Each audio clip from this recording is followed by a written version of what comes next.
the one who has been anointed by the Lord to be the king over Israel, how he has been set up as king, and now all the nations are actively wanting to go against him, fight Israel, fight against the Lord and against his anointed. Right? So that's why it's saying, why do they do these things? They come together to fight against the Lord, Yahweh, and against his anointed, being the king, King David. Cast away their cords from us. Right? What they're saying here in Psalm chapter 2 is that these other nations, these extra nations, these nations around, they feel that there's a certain limitation that's being put on them by Yahweh and by his anointed, the King David. That's why they say, let's burst their bonds apart and cast away their cords from us. Because they feel that God has too much limitations on them, or is too strict on them, has too much rules on them, whatever the case is.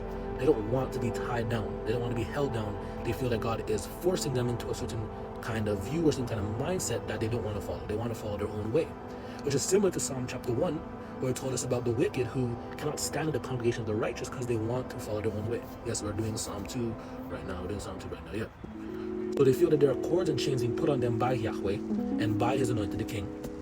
And they feel they're being tied down, they're being held down. They're being forced to follow God, and they don't want to do things. They want to do their own things, they want to follow their own way. They despise God's commandments, essentially. That's why they're saying, let us burst these bonds apart and cast away their cords from us. They don't want to be held by these laws, by these rules, by these regulations that God has set on them and imposed upon them.